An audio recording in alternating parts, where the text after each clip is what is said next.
it's a real honor to be here. Thank you so much for joining us, and just to see so many friends and some new friends and colleagues is really wonderful.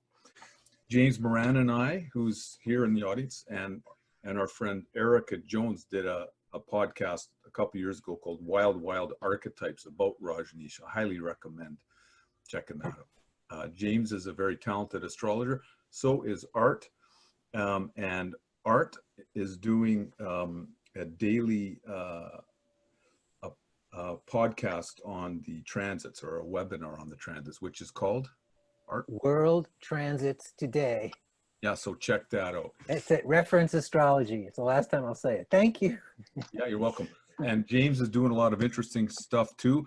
You can keep in touch with a lot of interesting astrological happenings on the Facebook group Archetypal Astrology and Transpersonal Psychology. Norma, how are you? Good to see you. Thanks for your support. Happy to join. Yeah. You're in Argentina? Yes, yes. Mucho gusto. Oh. Norma is an astrologer as well, so if you want a reading in Spanish, she's your woman. I'm sure her English is great too. She's been very helpful with editing my last 2 books. And hey, Karen, Hi. I want to thank everybody who helped me. I don't have time to go through the list, but it's here in my acknowledgements. And, you know, some of the people that have joined us today read more than, you know, like, I know that Karen read at least 100 pages of the book, and it was invaluable feedback. And Art gave me great feedback. James gave me good feedback. There were other people, Gita and other, Tatiana, and anyone else. I can't see your names. Thank you so much. There were a number of versions of this cover because Amazon hasn't been shipping to Canada for a while. There was about 2 months where they weren't. I had to have copies shipped to friends in the States, and then they would mail them to me. And I wanted as fast as possible to look at the changes in the covers. So I was spending over $150 per one book. A couple of times I did that. So here are the series of versions, but one of them is still with Amber. We just did a Zoom call. So one day I'll show these, you know, to friends. It's kind of a funny sequence of evolution. Okay, I guess, anyways, thank you. Thanks for this opportunity. Good to see everybody. So I'm now going to go up to participants. Before I do, I want to give a special thanks to Dulcie and Tatiana for organizing the Astrology Victoria events and inviting me to talk. I really appreciate all the work you've done and the promotion. Thank you. Thanks for coming. Yeah. And there's someone here you can see in the screen. Carmen, my partner, Carmen Zeri. Hi, Carmen. She gave me a lot of feedback on the book, a lot of questions that I had as I went, questions about the cartoons and the art, and especially the design of the book's front and back covers. She was instrumental in a couple decisions that I made with the covers. I'll just about to show it to you. And she also made the process a lot more fun and meaningful and rewarding. So thank you very much. Oh. Yay. It's a kind of a weird life as a writer. You spend a lot of hours alone, you know, in your own vibe. And so I also thank Carmen for her patience. And this book was about a 4,000-hour project. I did about 1,000 hours in the years 2001 to 2003. And then it sat on my shelf for about 15 years or something like that. 15 years. I resumed it in 2018, and I did another 3,000 hours approximately for the last 2 years. So my normal rate of working was about 100 hours a month, and for the last 6 months, it's been about 200 hours a month. So that's been a fairly intense focus. Not when you consider the total number of hours in a month, but I always I remember Rick Tarnas telling me when he was working on Cosmos and Psyche, he was working like 18 hours a day. So I never felt compelled, the urge to do that, but just press a bunch of buttons, hope one works. Can you see that? Can you see my screen? December 2021. That's the last day that they're within 15 degrees. We use a 15-degree orb on world transit conjunctions and oppositions. So you won't expect it to suddenly, be happening intensely on December 17th and then end on the 18th. But I just pulled up that date. So till December, we're in Saturn, Pluto. A hard labor in the psyche.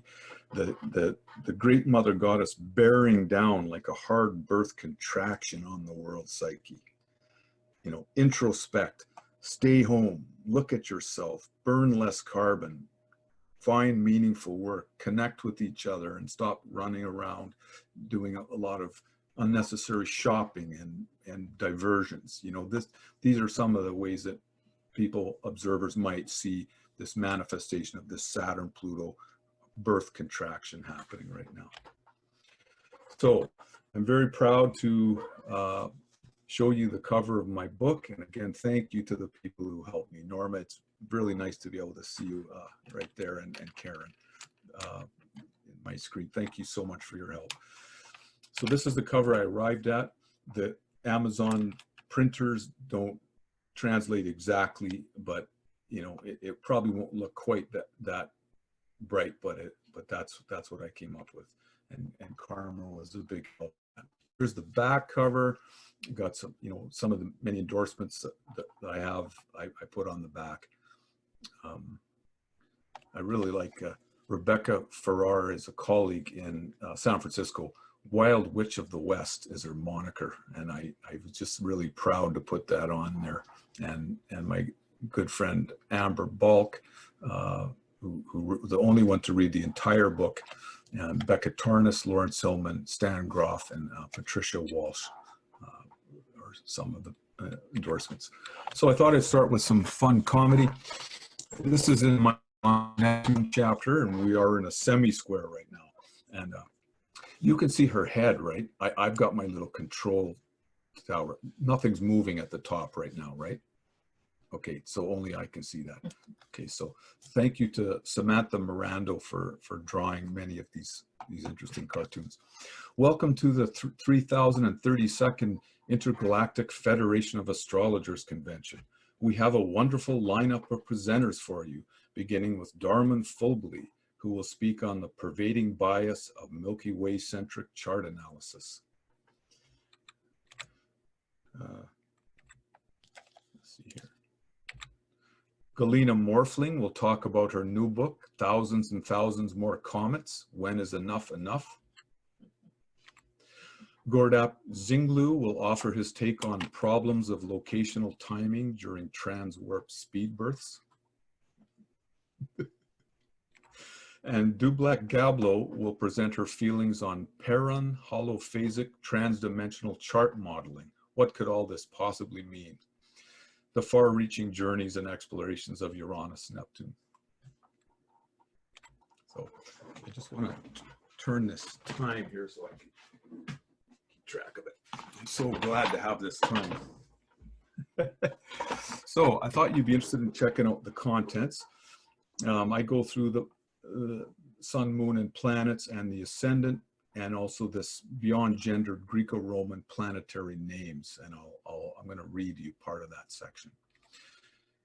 And in part two, I introduce Groff's expanded cartography of the human unconscious and Rick Tarnas' correlations with it.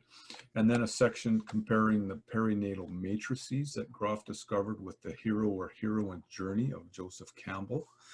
And then Groff found that our memories in our psyche are not just, they don't just emerge in deep self-exploration in a random haphazard way, but they seem to emerge in clusters of memories that have the same thematic component, either the same emotion or the same sensation. So we could relive a series of personal failures, let's say. And some of them would be from our lifetime, and then they might go back to the feeling of loss of the womb as the uterine walls contract around the fetus, the sense of having lost something precious. And then it could have some even deeper transpersonal components, like something from past life, for example. There are also positive memory systems, and Groff calls these coexes, systems of condensed experience. And I introduce a new term, relationship coexes. And I'll leave it for you to read the book. I'm just going to turn on my new salt lamp here. I can't see myself. That probably doesn't change my light whatsoever, but just bought it on Used Victoria. And then I introduce the basic principles of archetypal astrology, and then I go through the planetary pairs one by one, starting from Sun, Moon, and then right out to Neptune, Pluto. Oh, and then also the Pluto ascendant, rather.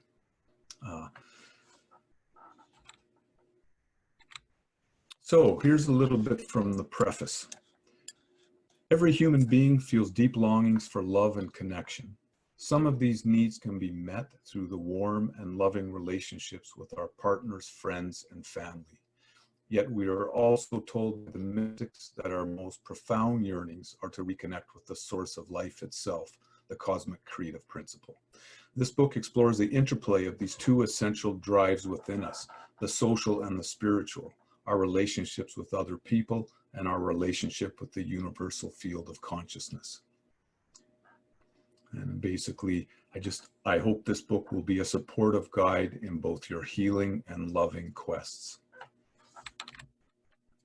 I chose the name O Goddess for several reasons. On a personal level, it is a grateful honoring of my own experiences of the divine feminine, which unfolded in a series of deep self-exploration sessions I undertook during the years 1991 to 2020.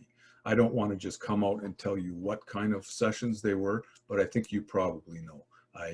These were very powerful sessions, which I had people supporting me to face the material. And these were some of the most exquisite experiences of my lifetime. These included profoundly emotional encounters with the goddesses Ishtar. This is in the order that they came to me, starting in 1991.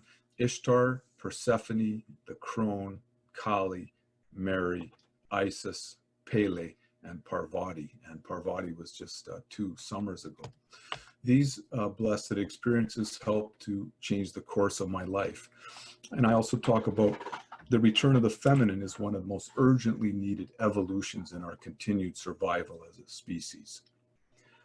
I decided to use non-binary pronouns in this book. I had some resistance at the beginning as an English major and a writer. I couldn't see that in the sentence and accept it. But 3 of the people who gave me feedback, assured me that it was very important to do it.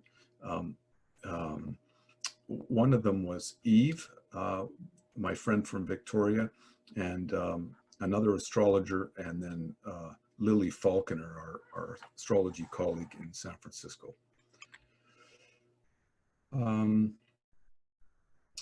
My own experiences have convinced me that the return of the feminine is beneficial for everyone and does not reduce the value of the masculine, but rather reveals the archetypal feminine and masculine principles as being equal partners within a universal field of consciousness which transcends all gender and duality.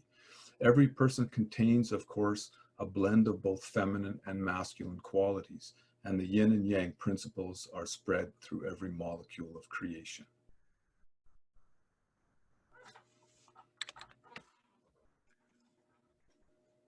Okay, so far?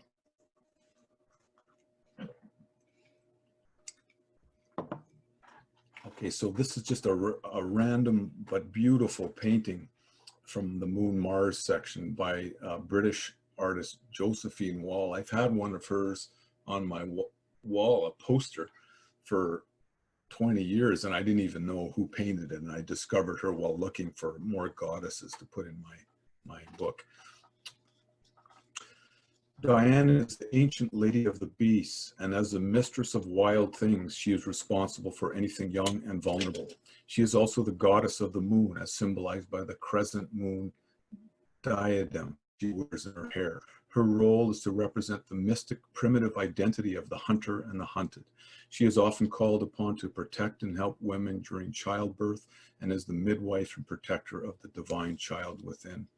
Really an exquisite painting, and I'm very grateful to the artists who contributed to this book. They've added so much.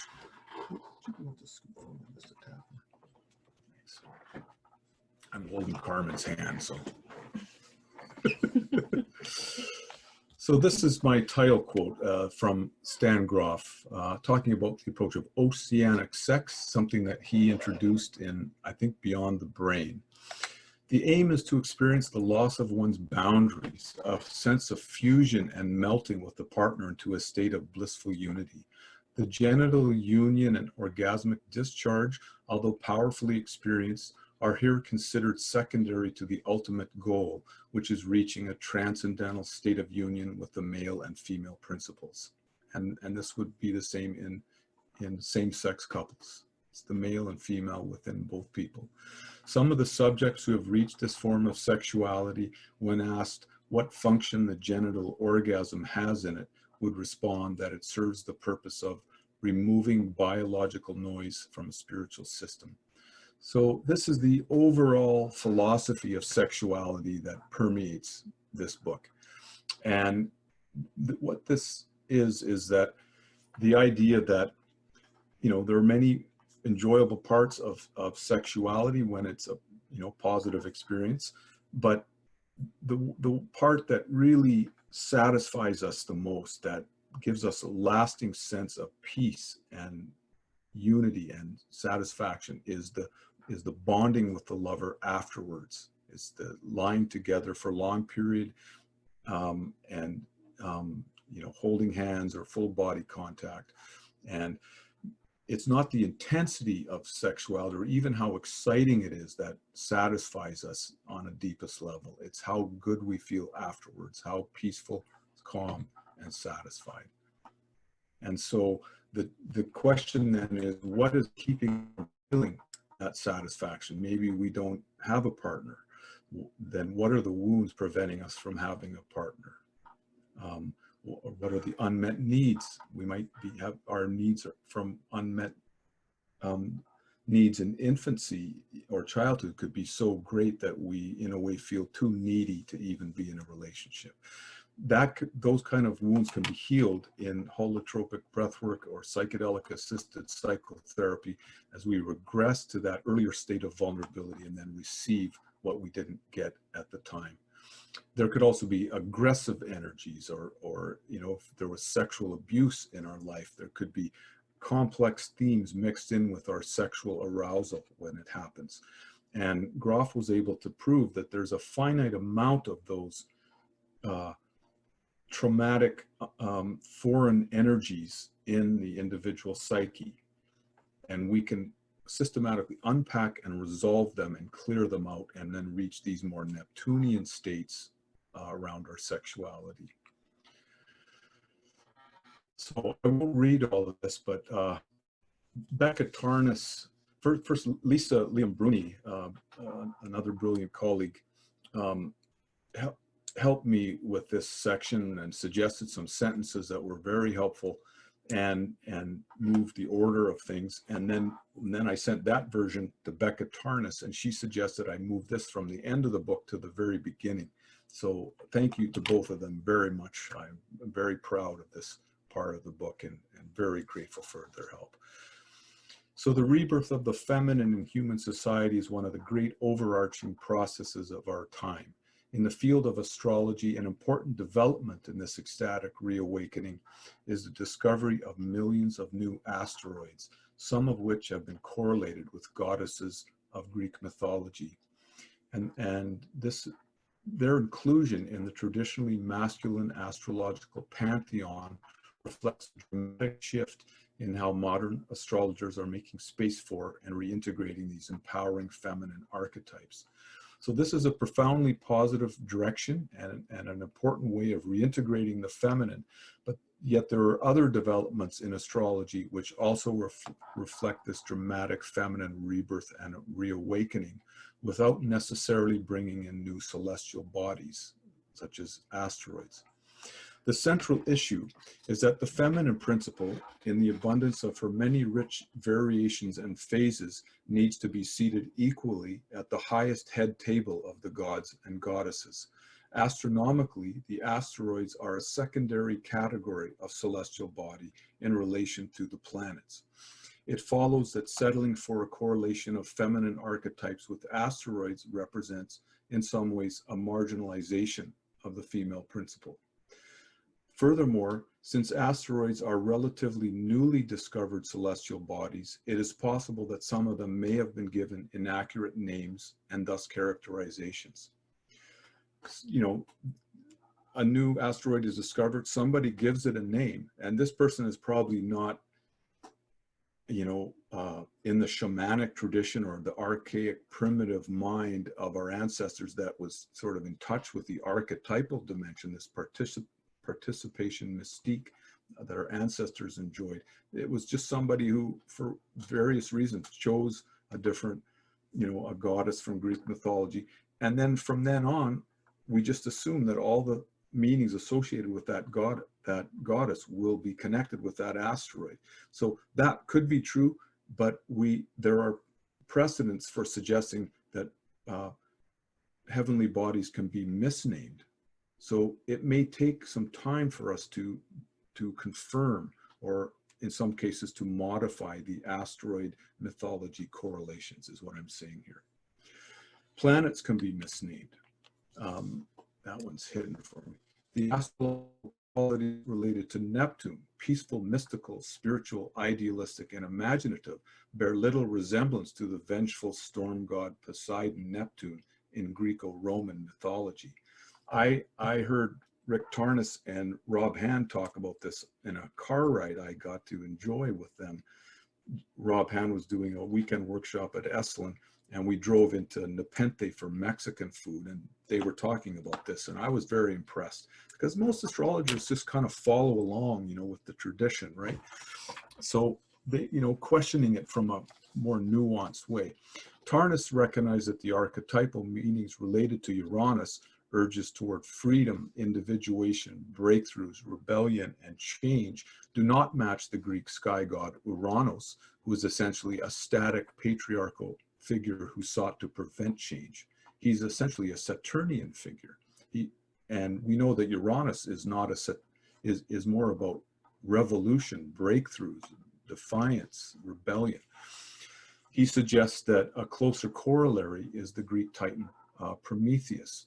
And in Planets in Transit, Rob Hand writes that a more accurate corollary with the planet Pluto is the Hindu god Shiva. And I want to also suggest Kali. So we could look at a hyphenated name in the future, Kali Shiva or Shiva Kali. So if these major planets were misnamed, then it is conceivable that some of the asteroids familiar to us might also be inaccurately characterized. So it may take some time for us to, you know, by the worldwide community of astrologers to fully confirm, or as I mentioned, and possibly in some cases to modify these correlations. So we can, rather than waiting for that process, also begin to reintegrate the feminine at this highest head table of the goddesses and gods, the planets themselves, sun, moon, and planets. Every planetary archetype embodies both feminine and masculine qualities. They are not inherently gendered and have a capacity to move between gendered manifestations. That's actually close to a phrase that James Moran shared with me in one of his feedback rounds. So thank you, James. And I list some examples of it. The real deeper problem is that so many of our planets were given masculine names, reflecting the masculine bias of Greco-Roman and Western culture. Let's George, would you mind closing the window? Thanks very much. Rather than that, they are essentially masculine in nature. My feet are just getting a little cold. I suggest below some additional mythological and spiritual corollaries of the planets in order to stimulate further thought. I don't expect the planets' names will be changed, but I do believe that what I'm about to show you could be kind of standard food for thought for beginning new students of astrology. So, you know, I've been thinking about this for 15 or 20 years, and it wasn't until I was writing this book that I, you know, had to fill in a few of the gaps and, you know, flesh out this model, this table. So Apollo Atman, or Apollo Amaterasu, was a Japanese solar goddess.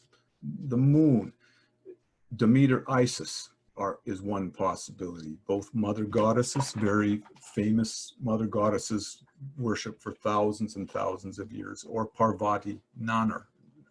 Nannar was, I think, a Babylonian male lunar deity.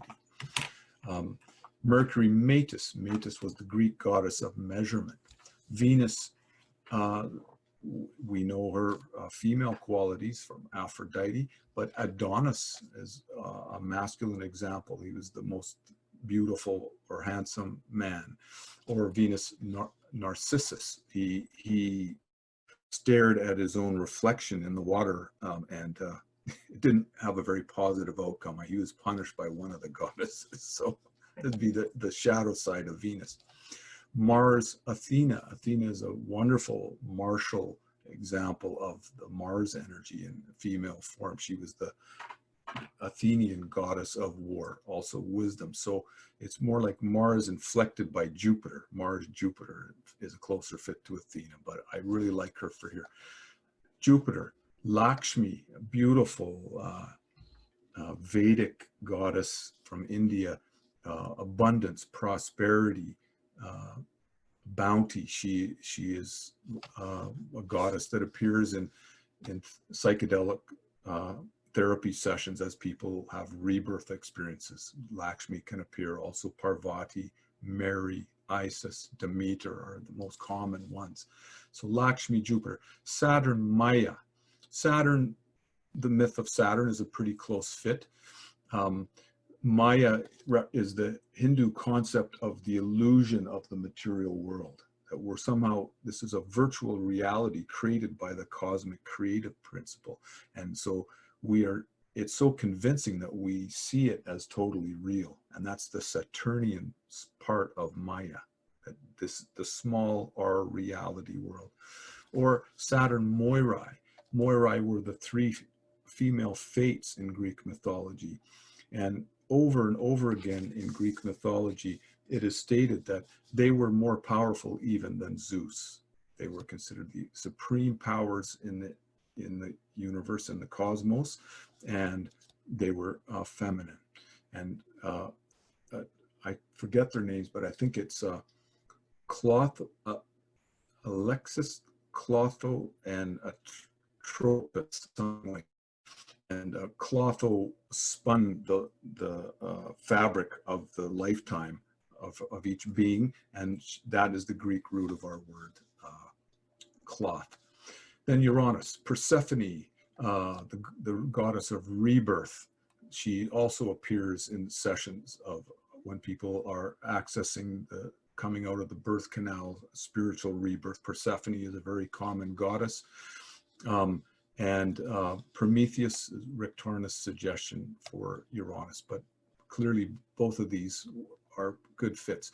Neptune, Samadhi, muses, the Greek, the god, I think they were gods and goddesses, I'm not sure, maybe they were all goddesses of inspiration. So this is clearly a Neptunian function.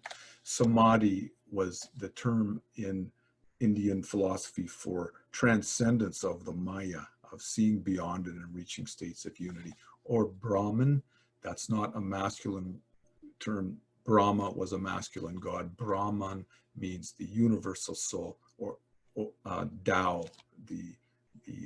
conscious animating force within all things that is undivided from Chinese philosophy, Taoism, and then Pluto, Kali, Shiva.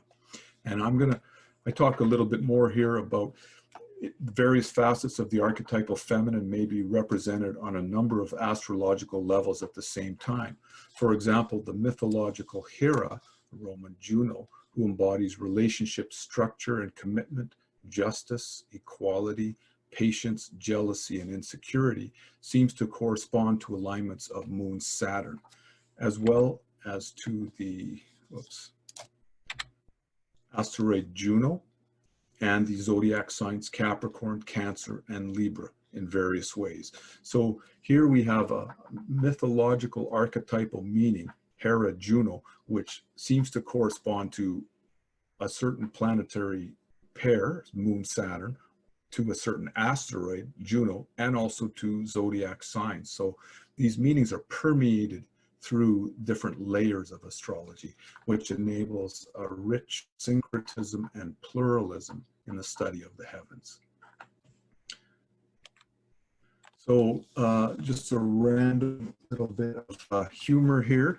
The new age finally comes to Antarctica.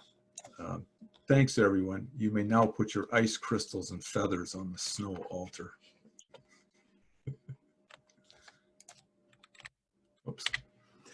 Okay, so for those of you who are not familiar with the Graf Tarnas perinatal sequence, this will be a very brief introduction to it.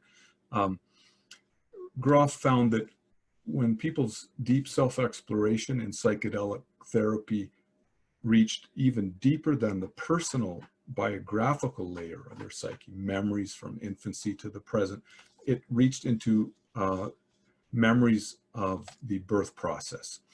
The different 4 major stages in this process. Before it begins, the intrauterine, the no exit contraction stage, the cervix now open, the dynamic propulsion down the birth canal stage, and then the crowning and completed delivery. He calls these basic perinatal matrices, BPMs. And Rick Tarnas, his close friend and colleague who was living at Esalen Institute, where Graf was living in the 70s, was able to see that the basic thematic flavors associated with these memory systems that Graf discovered are closely correlated with the meanings of the outer 4 planetary archetypes known from the astrological literature.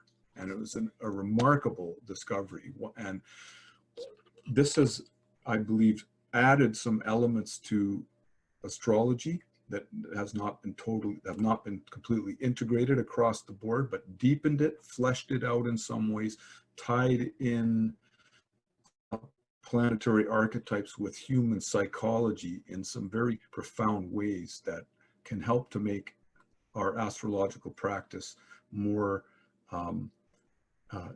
deeper and more helpful to our clients. And so I'll be presenting just a taste of some of this today.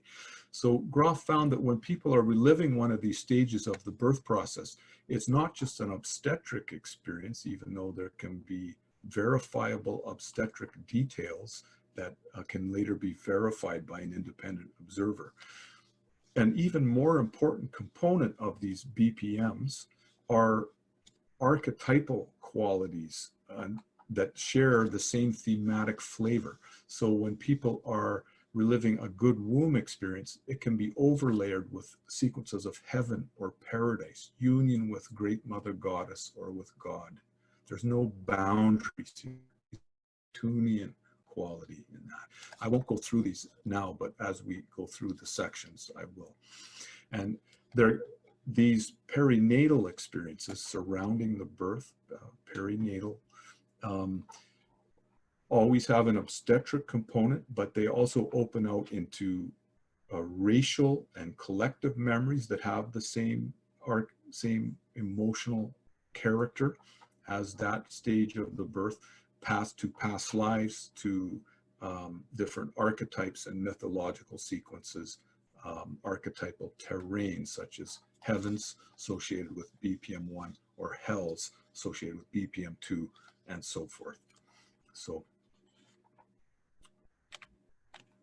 every time I move this thing, then I have to click to get back. Okay. I'm very proud of this. Eva Orsini, one of the artists who contributed to this book and drew many of the really great drawings that you'll be seeing today. And she's in training to be a holotropic breathwork facilitator.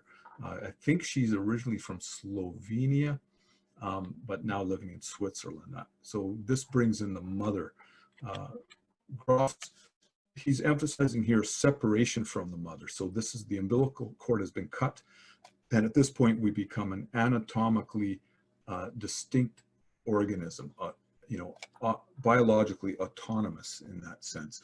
And that's very much connected with Uranus, right? The desire to individuate, to separate ourselves out from the kind of mother society and to become our own person. I would tie in there. But an even deeper part of it, which is in a way the Neptunian side of BPM4, is we are moving into a space which is filled with love and reconnection with the mother and the great mother goddess. And so thank you, Eva. Some of Groff's great paintings, the Oceanic Womb. This is from one of his own psychedelic sessions from BPM1. And here's another one. Both the consciousness of the ocean and interstellar space have no boundaries in it. It's like free-flowing lack of boundaries, and that shares with the womb the sense of no boundaries. The fetal consciousness is still all over the place. It is still connected with other times and places, and with the gods, with the goddesses, with the divine. However, there can be toxic womb memories in various medical or psychological conditions. The mother is unhappy or not being supported, and people would have to relive some of these in their healing journeys. Experiences of this kind are among important sources of paranoia. We'll take a break in about 10 minutes. So people influenced by Neptune, and again, thanks to Rick Tarnas for making these correlations, influenced by Neptune and the security, serenity, and satisfaction of positive BPM1 memories will also have access to those feelings in their sexuality. They are more likely to approach lovemaking in a mystical, spiritual, or oceanic way, enjoying a serene and relaxed approach to their sexuality. Rather than an urgent struggle to prove themselves or accomplish something, or a sense of struggle or danger or something like that, they may experience sex as being more like a mutually meaningful and nourishing play of energies, resembling a dance. That's a quote from Groff.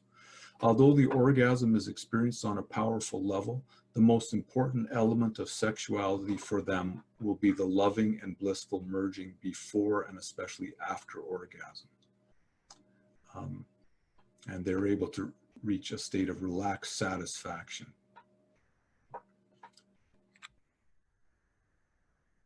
So the blissful union between mother and fetus then becomes a prototype for peaceful and nourishing relationships in everyday life. You are at one with another being that loves you. There's a free flow of blood and energy and chemicals and thoughts between you in a good womb situation. And this is a very strong basis for happiness and well-being for a person's entire lifetime. Toxic womb memories, when unhealed, can be an important source of hypochondria and psychotic distortions of reality in later adulthood, and in milder forms of chronic fears of rejection and an inability to form meaningful or trusting relationships. But these can be healed. This is software in the brain. It's not hardware. These are patterns in the psyche that can be melted by experiencing them fully. Now, this is a beautiful painting by Becca Tarnas, and Breathing Time. Her transit was Neptune square her natal sun and Uranus trine her natal sun. And her caption was, during a meditation on reincarnation, breathing in and breathing out the centuries, I saw lifetime after lifetime revealed to me in different forms. I was all of them at once, and they were all me, and yet beyond me as an individual. This meditation is a reminder that our soul is more than our individuality, more than can be captured within any single lifetime. And this is a Sun Neptune. I looked up her transits and mentioned the transit to her, and she agreed this was the appropriate archetypal correlation, because the sun is connected with our individual selfhood, the core of our being, our identity, the I am within us. That is represented by the sun. But the mystics tell us our true identity is not the individual, but the totality. The universal soul is our true identity, and that is represented by Neptune. So with Sun Neptune transits, we have an opportunity to experience a deeper level of our true selfhood. And so that was a beautiful depiction of that. And here's an example of comedy. I'm sorry, Babawan, but you may never call any of these ladies again. And I will be keeping your little black book for safekeeping. Yes, O wise Sri Mufti. The deference to idealized father figures of Sun Neptune. Thank you, Eva Orsini. And I am a transplendently awakened being of divine light. That is so impressive, Doug. Now, would you mind touching me? The esoteric nature of Sun Neptune. Art by Samantha Miranda. So here's I'll just read a little section from Mercury Neptune. You have the mind of a mystic loving dreamer, and who would not enjoy basking in your enchanting poetic reflections? Playful soul and imagination enhance the mood in the bedroom so much more than sober facts and details. So in lovemaking, you are truly in your element. With a soft and gentle way of speaking, you caress your lover with sweet whispering nothings and the musings of your soul.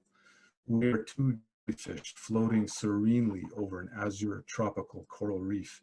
Of course, you may want to warm your partner up slowly to your inspired lyric style, or you may end up chasing them half dressed down the sidewalk. Okay, we're not jellyfish, just me. Try to decide whether the two of you are taking the red pill or the blue pill tonight.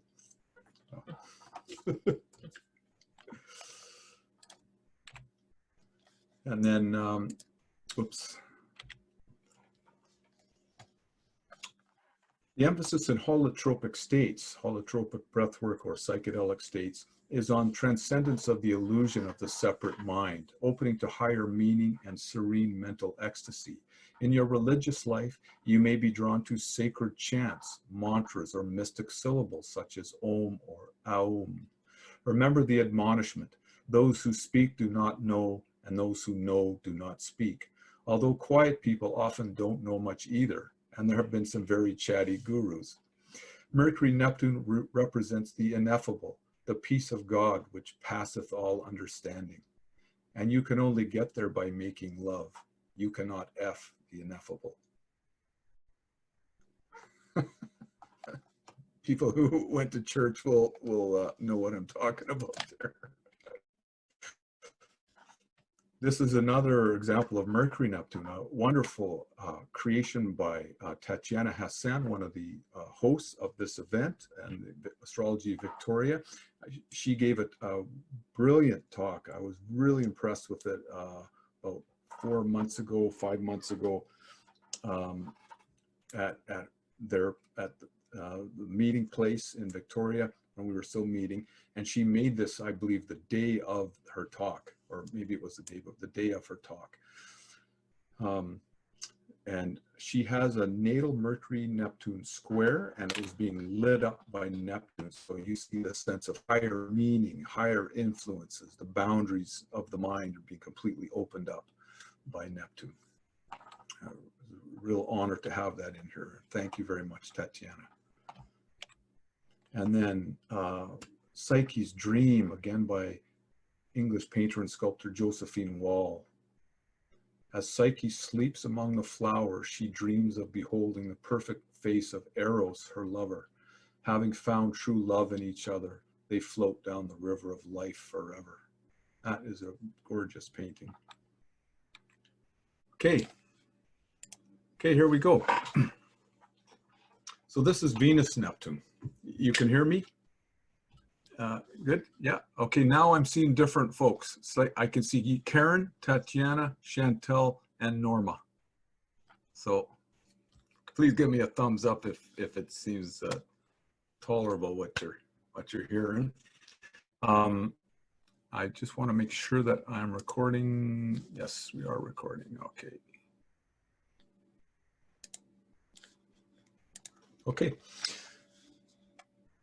These heavenly pairings blend the amorous and friendly nature of Venus with the kind heart and mystical yearnings of Neptune.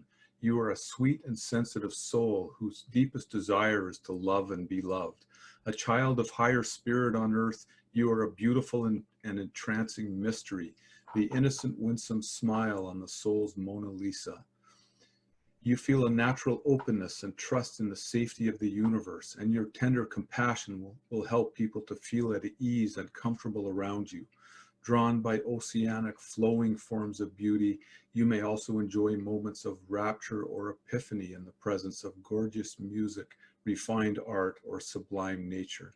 Your own beauty glows and attracts like an ethereal heroine filmed in soft focus.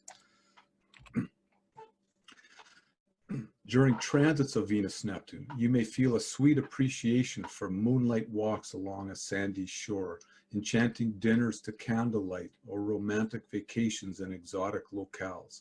Sensual and dreamy in the bedroom, you are likely to find foreplay and cuddling to be unusually intoxicating and satisfying. In intimate relations, you have a capacity to abandon yourself and surrender into a blissful melting of boundaries, what Groff calls the melted or oceanic type of ecstasy, as you access and embrace divine love through your partner. Here, the biological elements of lovemaking are secondary to the spiritual.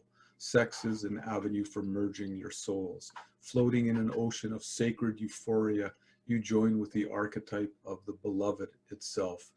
Sweet new age classical or world music will help to enhance these most tender of feelings within you. I'm just so glad I'm not finding typos.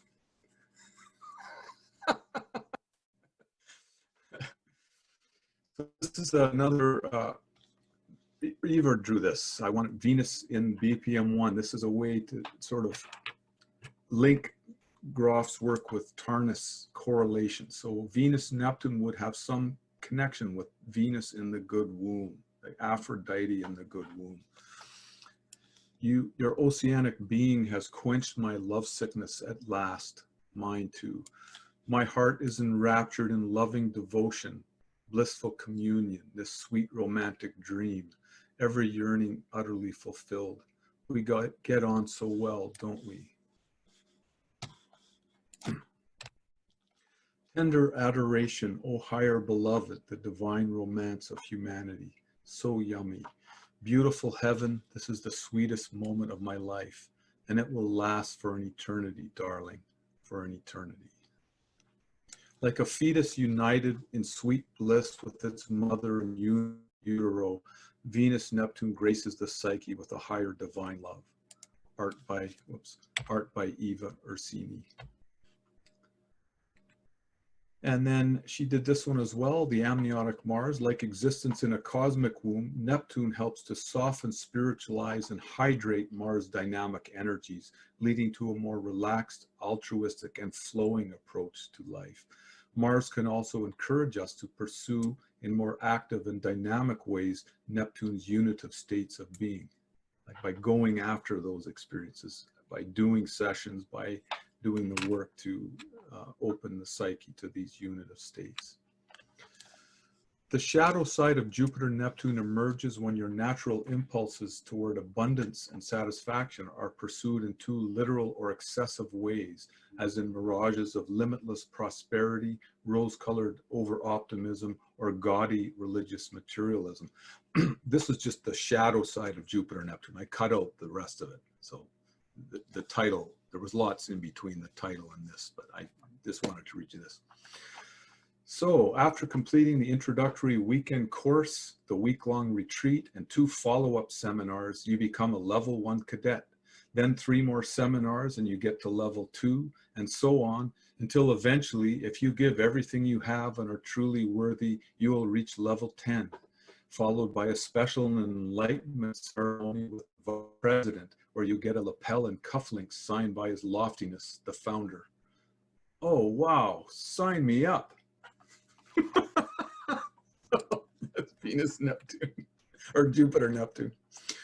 So we're back to this Graf Tarnas sequence here. We'll look at Saturn now, BPM2. So Saturn, the archetypes are bigger than the perinatal matrices, but these perinatal matrices are a very important place where these planetary archetypes manifest, become embodied, become enacted in time and space. They're a very concentrated and pure experience of those planetary archetypes.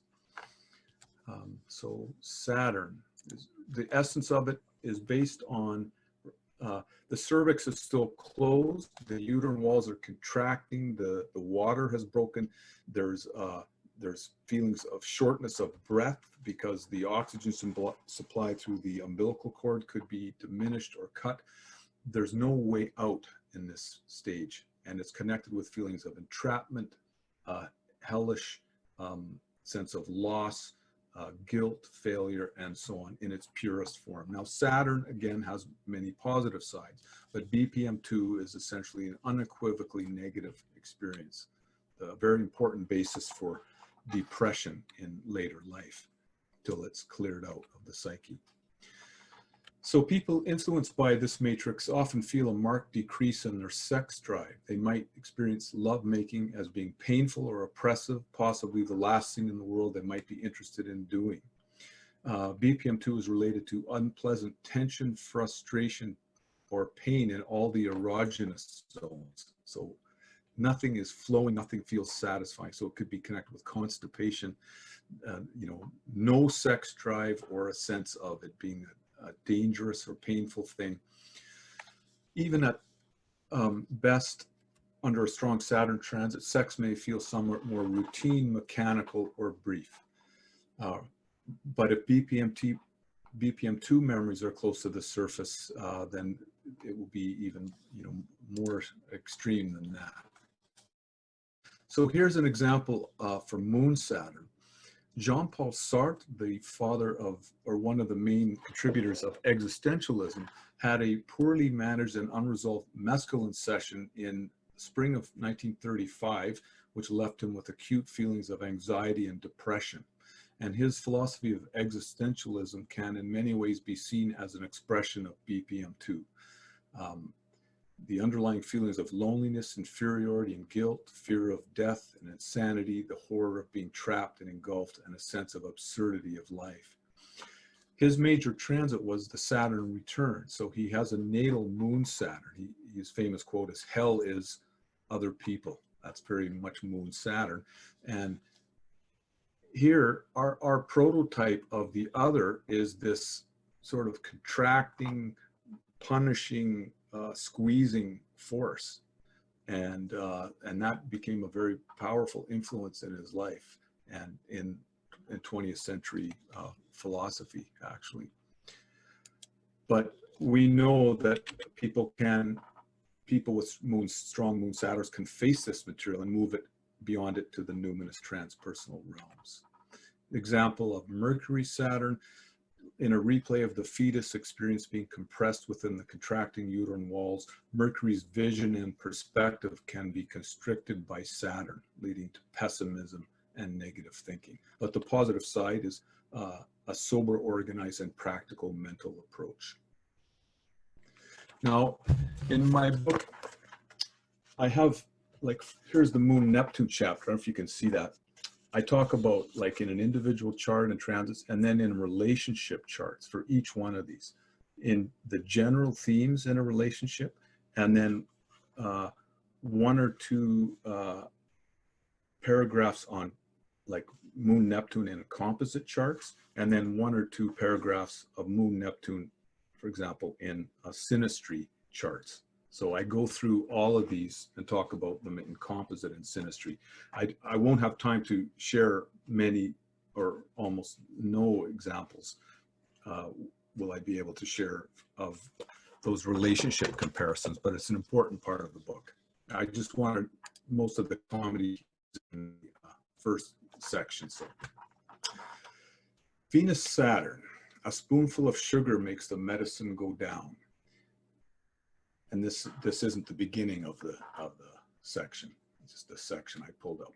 You may believe, for example, that true love can overcome major differences in age, background, education, favorite shows, etc. It may or may not. Once the falling in love stage ends, what we are sometimes left with is just an empty fizzed out can of dream whip.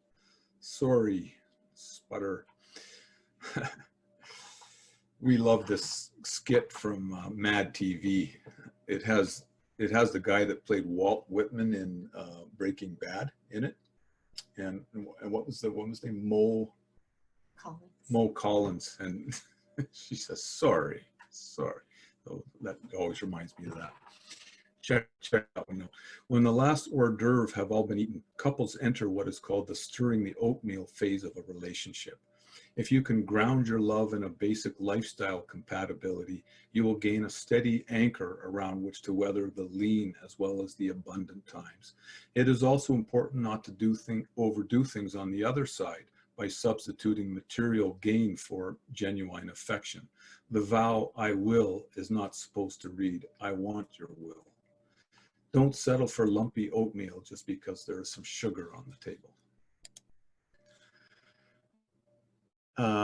This is another incredible painting by Oksana Zelisko. She actually lives in Edmonton. I just found her online, born with Venus, Jupiter, Saturn, and this is called Demeter.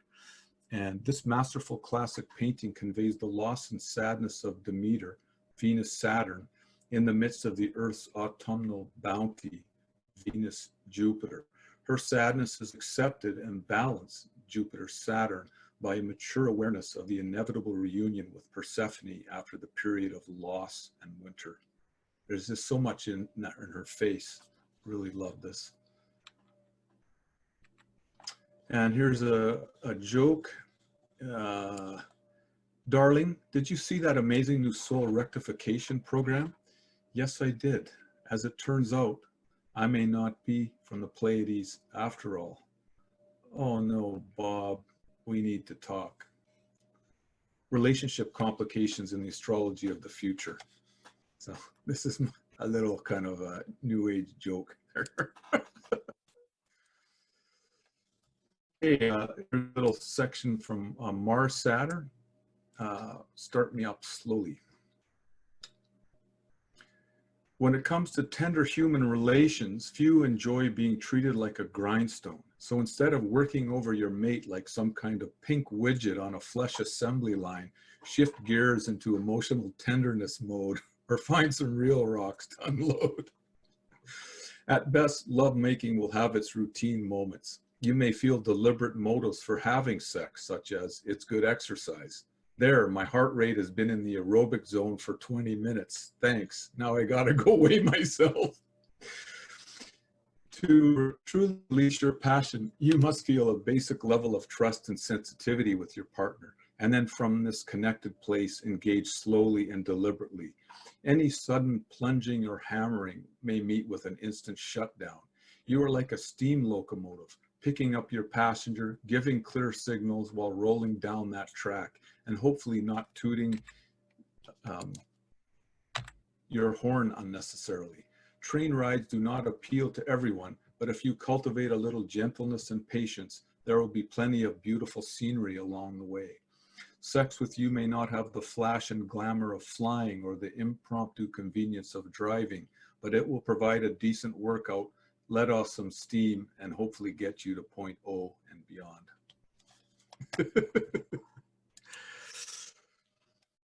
So here's Mars in BPM2 stage of birth. So these are like visual aids for astrologers to help us talk to our clients and to show kind of some of the emotions that might be related to, you know, Saturn square Mars transit or Mars square Saturn. Here the cervix is so closed that there's no easy apparent outlet for our energies. We may feel stuck, frustrated, and blocked. Saturn presses in, yet also focuses Mars energy in a firm tempering of the assertive and aggressive impulses. On the positive side, we can apply ourselves in steady and sustained ways during these periods, working long and hard to accomplish important goals and projects. There was another part from Mars Saturn I forgot to include. It's something like, after some huffing and puffing like this, you can stop and say, well, I guess we've had sex.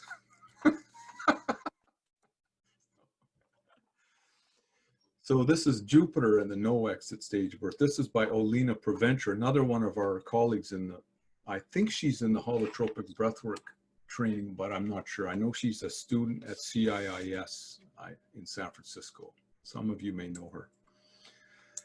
So Saturnian mortality can help us to reevaluate our priorities in life, to pursue quality connections and satisfying experiences with the people and nature around us, rather than striving blindly for compensations of inordinate wealth and position. And this is something that's happening right now with all the social distancing, right? It's a good time to look at, you know, okay, what am I going to do with the rest of my life? This is a timeout. It's a fallow time. Nature is doing its own thing, catching, you know, healing a little bit while the humans are pressed down, and we can sort of maybe get a little more in harmony with nature and our own inner nature. So the perinatal matrices become quite evident when you're looking at two of these outer planets. So this would be a connection of BPM1 and BPM2 of Neptune and Saturn. So Saturn-Neptune transits or transits to a Saturn-Neptune aspect could bring up some of these feelings. The interplay of these experiences of unity and states of separation can be very poignant. And we can feel our sense of peace, security, and connection being interrupted or diminished. However, so that would be when Saturn predominates. But by facing our suffering honestly over time, that's the positive side of Saturn, we can work to gradually regain and sweeten the lost cosmic womb. We may then experience Saturn as a positive influence, helping us to be more humble, grounded, and disciplined in our spiritual practice. And these are drawings by Stan Groff. And Mary from the famous church in Guadalupe. This is from 1531.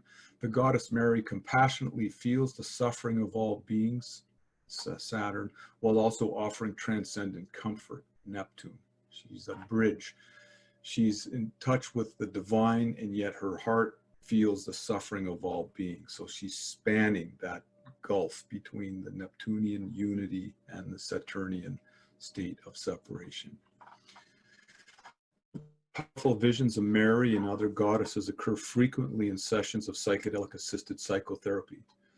And they seem to be relatively independent of people's beliefs or culture of origin. It's something like a laboratory proof of Jung's idea of the collective unconscious. Oops. Okay, so now the dynamic stage of birth, the cervix is now open, the baby is being forced through the narrow birth canal by powerful uterine contractions. There are arousal of very powerful aggressive energies. There can be erotic feelings, confrontation with demonic archetypes, scatological feelings, so nausea and projectile vomiting would be very common in sessions, dominated by BPM3, and usually that would be during strong Pluto transits. Now, when people are in touch with and being influenced by BPM3, they may experience various problematic energies and emotions tied in with their sexuality. Groff discovered that our first sexual experience happens in the birth canal. And his theory is that it's because of the suffocation in birth labor creates a kind of enforced sexual arousal. And the fact that our first sexual experience happens in the context of aggressive reaction of the fetus to the life-threatening pressure, the sense of danger, the biological materials or even demonic archetypes provide a very logical clinical basis for various sexual variations and deviations. Fear is activated in people whenever they become sexually aroused, if these BPM3 memories are close to the surface. So whenever because it was part of their first sexual experience, the sense of danger, life-threatening event of the birth process, when they become sexually aroused, fear can become activated. They might also experience aggression. They're influenced by the memories of their aggressive reaction to the suffocating pressures during delivery. We may also identify with the powerful dominating forces of the contracting uterus. That's the basis of judging and punishing feelings in human beings, Groff found. And so feelings of fear or aggression are two of the major problems in sexual dysfunction. And Groff found that, for example, the old-fashioned terms for the problems of frigidity and, say, impotence are not caused by a lack of energy, but by too much perinatal energy in the person's psyche.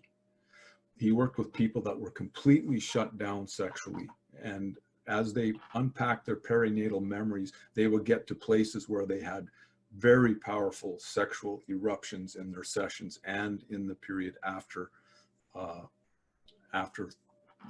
that particular session.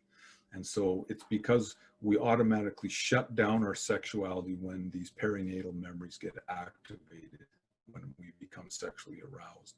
So for some people, their sex life could be a way to work through some of this, like sadomasochistic feelings or role playing. They can kind of work through some of it if their partner is understanding and so on.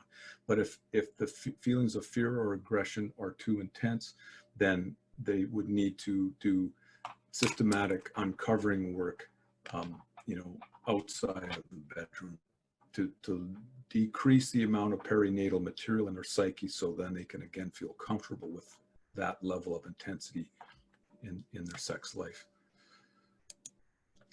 So Sun square Pluto, Freud believed that he was very interested in the force of sexuality in human development, and he saw the pervading signs of sexual symbolism in many areas of life. However, when asked about his own cigars, Freud responded famously, "Sometimes a cigar is just a cigar." Many decades later, Stan Grof, born with Sun conjunct Pluto, Freud with Sun square Pluto, discovered that some of the most powerful and problematic sexual feelings in the human psyche derive from an even earlier stage of development.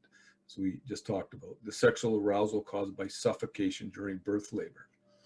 This quality of openly shining light, sun, on the sexual depths of the psyche, like Freud and Grof did, can be seen in primal Dionysian figures such as Mick Jagger, born with Sun conjunct Pluto, Madonna, Sun conjunct Pluto also, and Jack Nicholson, this sort of devilish side, Sun square Pluto.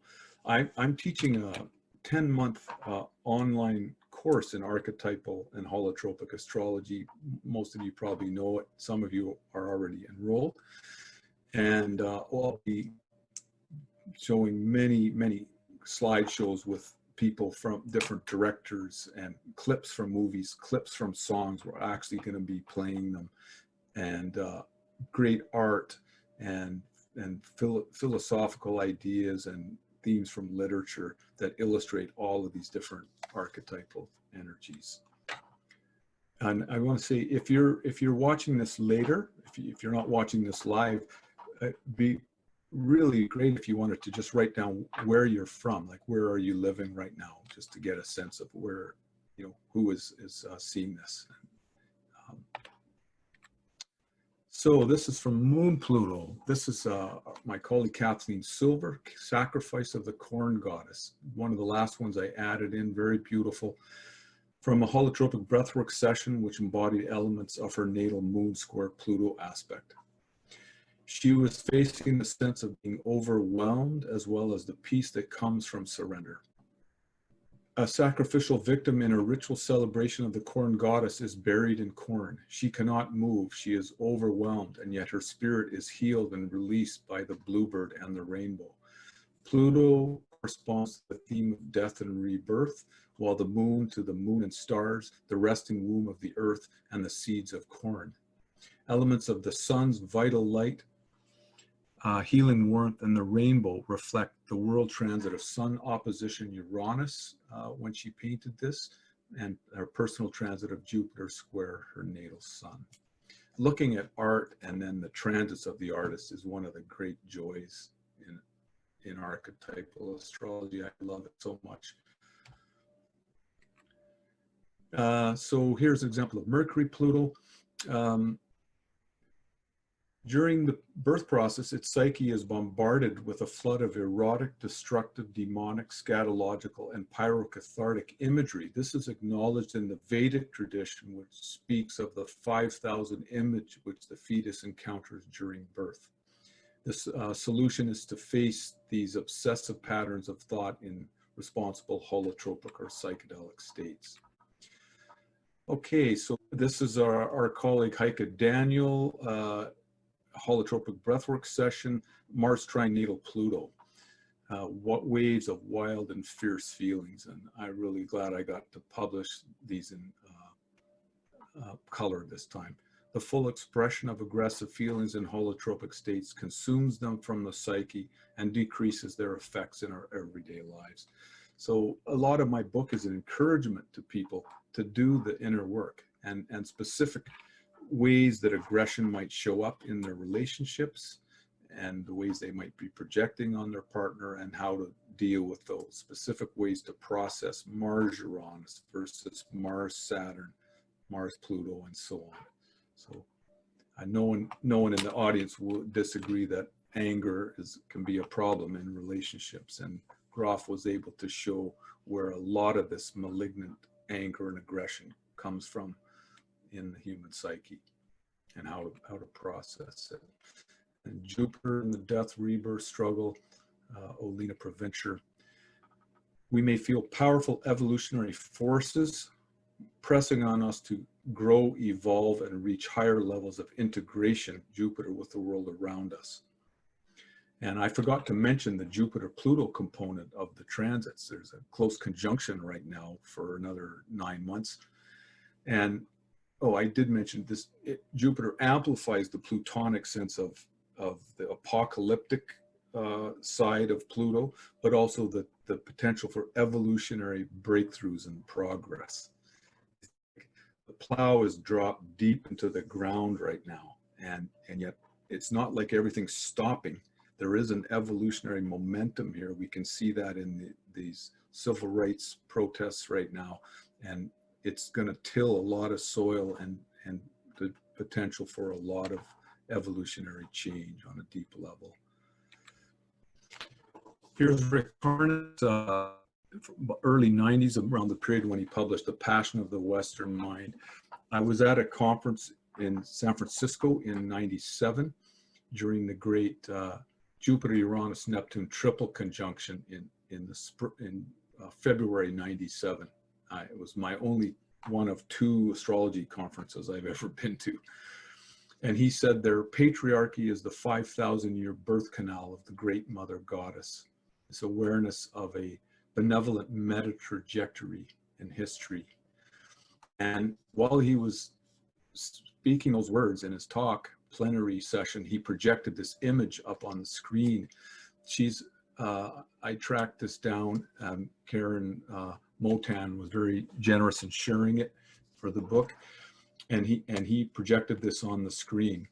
And to many, this painting evokes the birth of a new humanity. And there were audible, impressed gasps in the audience when Rick played this. And it really felt like an archetypal moment. That Jupiter-Uranus-Neptune triple conjunction, that was when the idealization of Princess Diana happened. You know, it was the August 96, the kind of like the queen, you know, the Elton John changed the lyrics to that Marilyn Monroe song and wrote about Princess Diana. And then, you know, this experience of this conference and Rick's talk. And then I met Carolyn Casey, was also one of the plenary speakers at the same conference, and she just blew me away. I felt like I was watching the paradigm shift happen when she got on stage. That to me was the moment, you know. Wow, what an incredible time. And if you haven't discovered her writing, I think she's probably the most gifted of all writers in the astrological world. Rick is, in the academic way, he's absolutely brilliant stylist, and his research is unparalleled in its scope. But for sheer vividness of style and fun and playfulness, her one book, Making the Gods Work for You, is just such a masterpiece.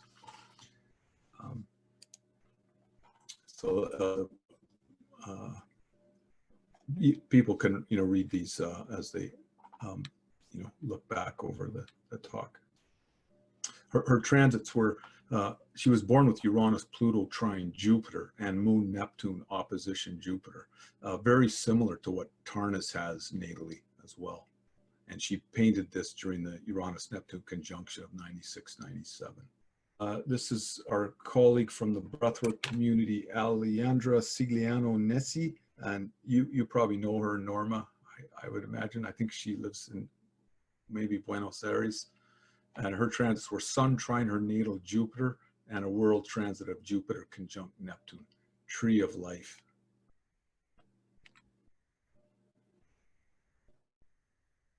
To share this little bit from Moon Venus, your archetypal symbols include milk and honey, mother and child, Adonis, and Tinkerbell. In its highest expression, you may feel brotherly or sisterly feelings for all of humanity.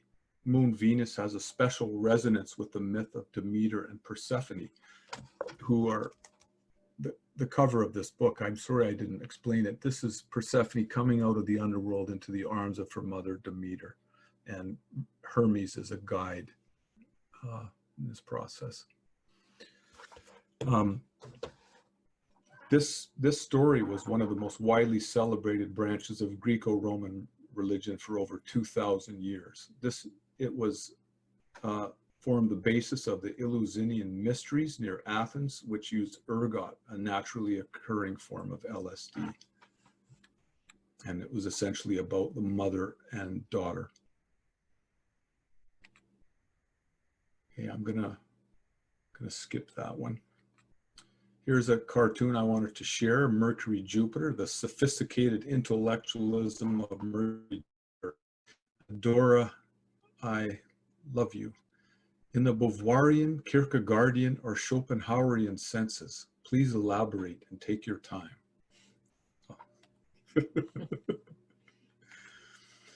And then the final BPM 4, the crowning and rebirth.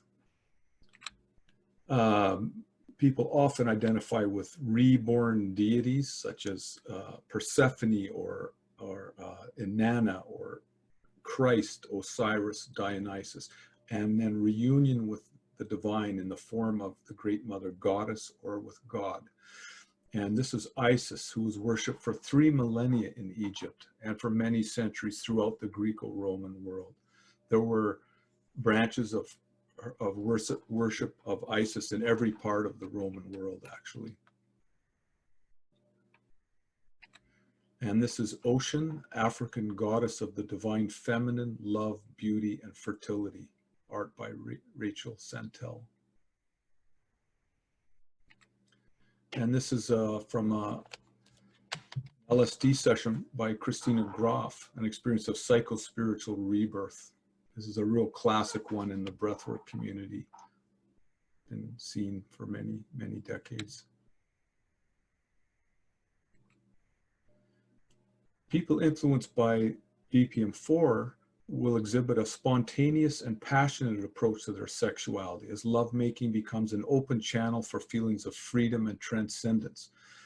They will tend to experience their sexuality through the stencil of BPM-4, the explosive liberation, dramatic release of tension, and relaxed satisfaction of the completed birth.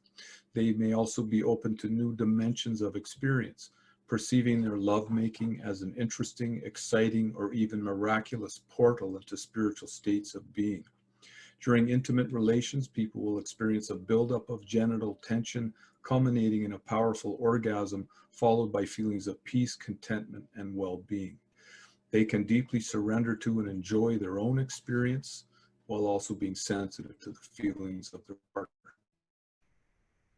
So Groff, was helping people to heal themselves in these systematic sessions. And I mean, they often had some of them had very serious problems, including sexual problems.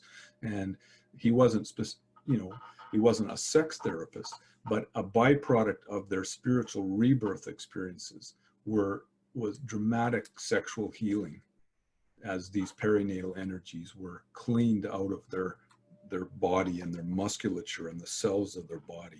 Powerful aggression, powerful waves of aggression and fear and choking and nausea and so on. So here's just a sample. This is the very beginning of Venus-Uranus. Fun-loving Venus and the cosmic convertible with exciting rebel Uranus give you the style and sparkle of a flashing prism in the sunshine and some really wild hair. With the bubbly effort, Carmen actually has it. Venus-Uranus triple conjunction. With the bubbly effervescence of organic champagne, you are the vivacious life of the party, the spark and catalyst reminding others of the fun possibilities in every situation. You have a magically awakening effect on the world around you. Actually, two of the people in this that I can see that I mentioned before, I know you both have it too. You may also have the kind of striking appeal that turns people's heads when you walk into a room. Highlighted in flashy apparel as you disport and strut down the boulevard of life, you might be a problem for certain distracted drivers. You are likely to enjoy many flashes of aesthetic rapture and epiphany over the course of your lifetime, immersed in a higher divine harmony as you perceive the beauty in nature, art, music, and humanity, like being plugged into a cosmic electric current. Your aesthetic gifts can range from a love of bright, vivid colors and eccentric clothing to original creative expression. At times, you may experience lovemaking as an exhilarating, giddy rush of cosmic energies as you break through the inertia of your everyday holding patterns and connect with love reborn. Rose-cheeked with divine pleasure and abandon, you are quite simply the sugar and spice in the world's sensory buffet, a heavenly dish which even the gods and goddesses envy from on high.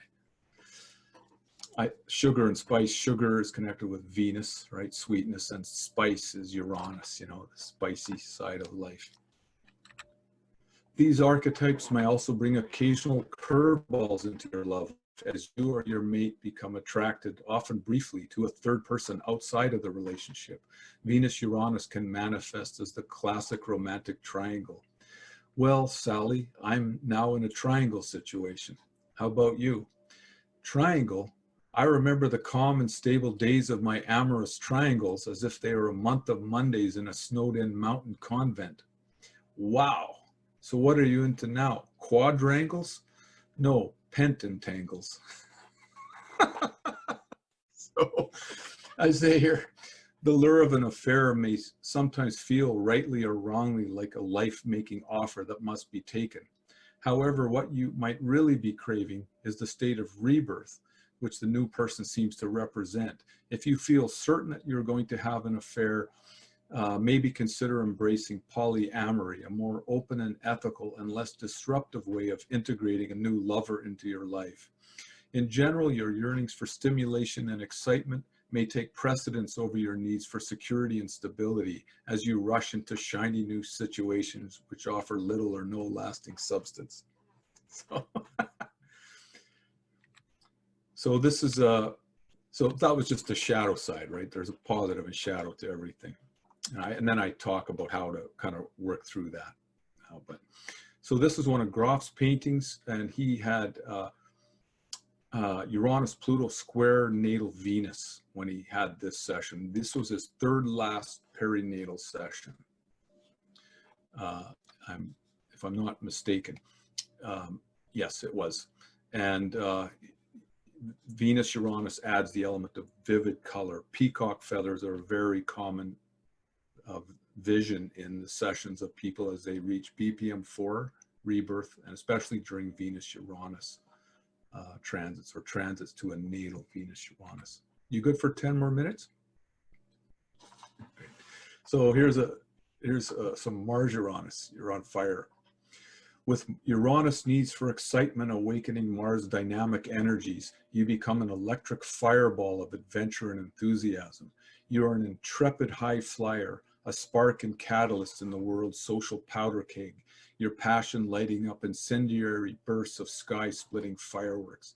You wear your spirit and vitality like badges of freedom, waging fierce revolution against the emotional inertias in yourself and your partner. Sex for you is an ongoing channel for rebirth, a thrilling, speeding bullet against the intolerable villainy of the tedious life. Mars-Uranus corresponds to the exciting buildup and release of orgasm itself, the outlaw rush of wild energy surging up and out of your being. And I realized that when I heard a talk by my friend Dean Juhan, who wrote Job's Body, who lived at Esalen many years ago when I was there, and he gave a talk on the physiology of the rush. And he had I think he had Mars square Uranus natally, and I remember Rick talking about that. So thank you, Dean. So Jupiter Uranus, this venture, grand replay of the miracle of birth. Jupiter Uranus transits, which we are in one right now, world transit, a square, often coincide with exciting breakthroughs, expansion of horizons, and unexpected resolution of problems. The shadow of these archetypes is a kind of golden touch mania, as people develop a feeling that they are lucky or chosen beyond measure. Donald Trump was born with Sun Uranus trine Jupiter, and he's an example of the really negative side of Jupiter Uranus, feeling that he has no boundaries. He can do whatever he wants and get away with it, and he's really gotten away with quite a bit so far, but hopefully not too much longer. So these are natural and legitimate feelings for an ecstatic newborn. However, in order to reach the more peaceful and integrated elements of rebirth and BPM4, we might need to face any material in our psyches remaining from the death rebirth struggle. I mean, if he really did feel like he was a free man, then he would feel calm and satisfied. He wouldn't have so much to prove, right? So he's got this is, you know, my psychological theory, you know, all this driving birth energy inside of him, and he feels inside, like most of us that have that, horrible about himself in that situation. But he also has the memory of this birth and this sort of golden boy thing going on, and you know, he's really run with that in a negative way. Someone who has it in a much more likable form is William Shatner, Sun Uranus square Jupiter, going where no man has gone before. That was the wording of the original Star Trek. He also had that golden boy vibe of kind of swashbuckling, you know, do his own thing, but, you know, and a gift for comedy. And Trump really should have stayed a comedian. Now he's, you know, responsible, some would say, for the deaths of, you know, tens of thousands, unnecessary deaths. So almost done here. This is from Neptune Pluto. This is a section. In your romantic and amorous life, we can say Neptune manifests through the mystical and spiritual side of lovemaking, while Pluto, the intense biological and elemental energies. Pluto's biological drives, without the softening effect of Neptune's spiritual feelings, resemble a pointless, sweaty struggle, as you are propelled simply by animal instincts. On the other hand, Neptune's mystical yearnings without Pluto's biological vitality is like a virgin alone in a church forever. It is important to integrate these two essential impulses in your being, the passionate and the spiritual, the elemental and the pristine, the second coming and the second coming.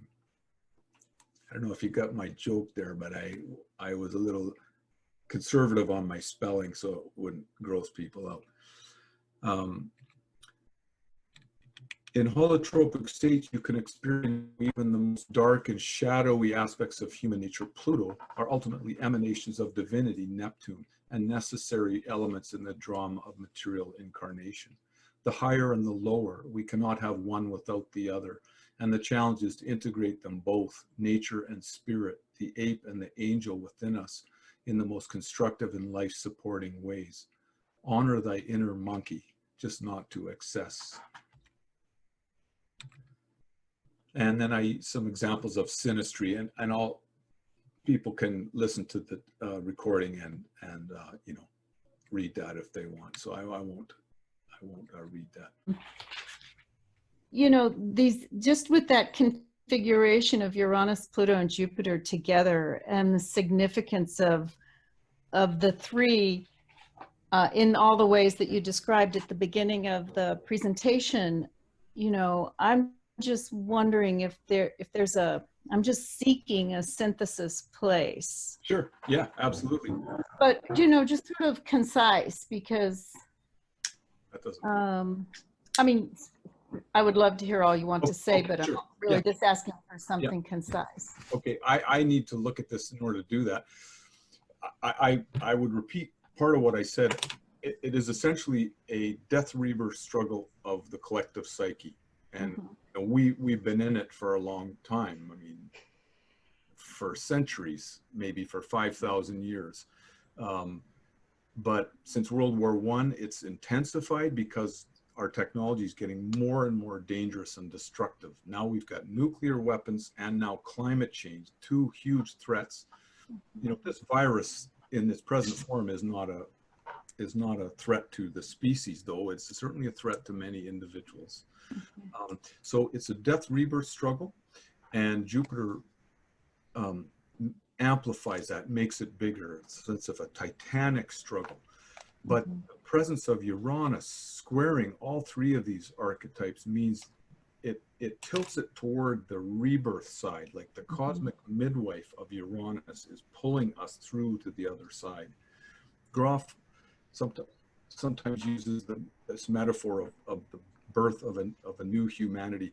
There are parts of all of us which are healthy and parts that are sort of still stuck in our wounds. And we can see that in society as well. There are things that are part of the solution, like electric cars, like renewable forms of energy, like you know, working from home. And there are parts that are still part of the problem, like political politicizing mask wearing. It's an idiotic thing that could be done during a pandemic, or taking away funding for, you know, medical care and stuff like that. So I just think it's one of those do or die moments, you know, where we must evolve. And as far as the brutality, you know, some police abuse their power, you know, that we just have to try to reduce that as much as we can, you know, in various ways. It's just not fair. So it's a hard job. I mean, it's a shitty job, and that would probably be a lot easier if, well, there are just so many factors, psychological and economic, going into the problem. This is a real Saturn Uranus kind of cartoon. And then I just wanted to end with that slide. And then this is my, this is the link to my online course page, and it'd be an honor to have any of you be part of that. Thank you, Dulcie. Thank you, Tatiana. Really appreciated this opportunity.